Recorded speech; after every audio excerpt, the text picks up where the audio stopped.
Hey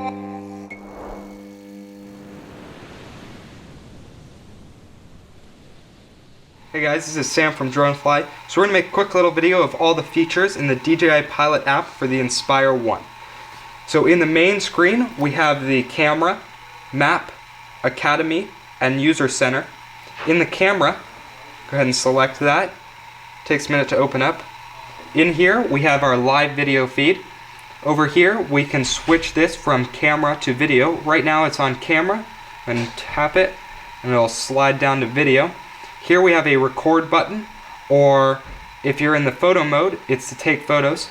In the photo mode, if you hold down on that section, we'll pull up this menu where you can select single shot, triple shot, how many shots you want, the triple shot for multiple photos, and the intervalometer with 5, 7, 10, 20, and 30 second options.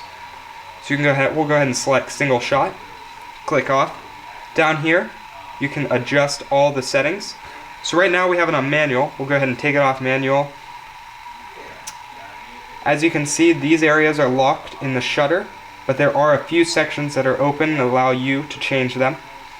ISO will automatically adjust according to the shot. Down here we have the exposure value, which you can increase or decrease. Go ahead and leave that at 0. If you want, you can turn this on to manual. You have more options in the shutter section, and you're able to adjust the ISO. All of those settings in that menu are the same for the video section.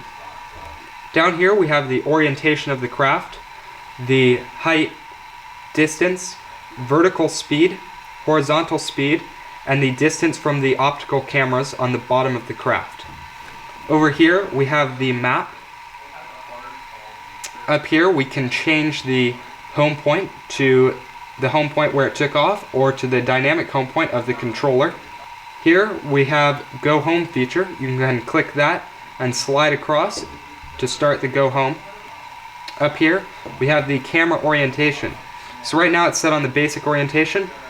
You can set it on FPV, where it will follow the craft. The free mode, where it's always going to stay in the same point no matter which way the craft rotates. Or the center camera, which will always center the camera. We usually like to leave it on follow. Here is the auto takeoff. You slide to take off. The craft will automatically take off and go to about 6 or 7 feet in the air and hover there until you take control. Once you're taking off, that feature will turn into the auto land, where you can slide to auto land the craft wherever it's located. Up in the top, we have the section that says mode, which shows the mode that the craft is currently in. Right now we're in attitude mode because we're inside, so there's no GPS signal. If you click that section, we have MC settings. We have maximum altitude, maximum distance, which you can turn on and off, beginner mode, calibrate compass, which you can either do from the app here or on the controller. You can reset all the settings in the craft, unlock the motors. You can enter and exit travel mode from the app or do it on the controller. Down here we have multiple flight mode and IOC, which is intelligent orientation control, and then advanced settings, where we have gains, failsafe mode settings, and sensors, where we can do the IMU calibration. Go ahead and close this section now. Up here we have how many satellites we're connected to.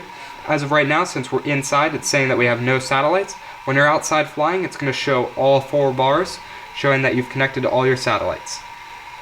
In this section, it's going to always show the status of the craft. Right now, we're ready to fly with no GPS, since we're inside.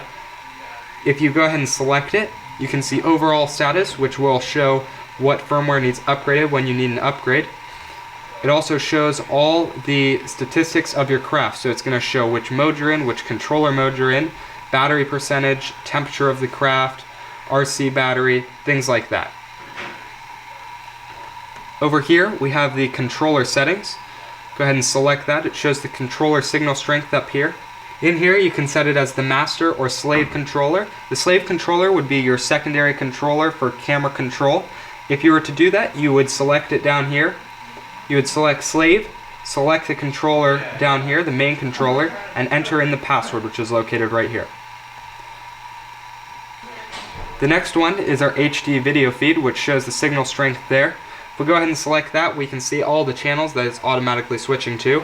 If you would like, you can change it to custom, which allows you to choose which channel you want it to use. Down here, we have dual output, which allows you to use a tablet and the HDMI feed on the back. You can choose display OSC information on HDMI output. You can turn that on or off, and you can use metric on the HDMI output if you'd like also. The next section is the battery section. Right now it shows 90% battery, showing the battery is almost fully charged. If you go ahead and select that, you can adjust the critical warning battery. You can adjust the critical battery warning percentage and the low battery warning percentage by just adjusting these sliders. In here it's going to show the current voltage, the remaining milliamps, and the total capacity of milliamps on the battery. It will also show the percentage and the percentage of each cell on the battery. And you can adjust the discharge time down here. We recommend to leave it at 10 days. Over here we have the main settings menu. You can go ahead and select that. We have units of measurement. You can choose imperial metric. We're going to go ahead and set ours on imperial. You can choose overexposure warning to show that if your video or photos are overexposed. Video caption will allow you to record your voice over the video that you're filming on the Inspire craft. Show grid will show a grid on the camera. As you can see, I just turned that on. Go ahead and leave that off. Anti-flicker is your hertz. Some people like to adjust that depending on what their needs are. Down here you can set it to NTSC or PAL. You can reset the camera settings and format the SD card from this menu. You can adjust the gimbal roll, and you can do a gimbal calibration from this section also. Down here are settings for the map. It will show the flight route. These two menus aren't really needed.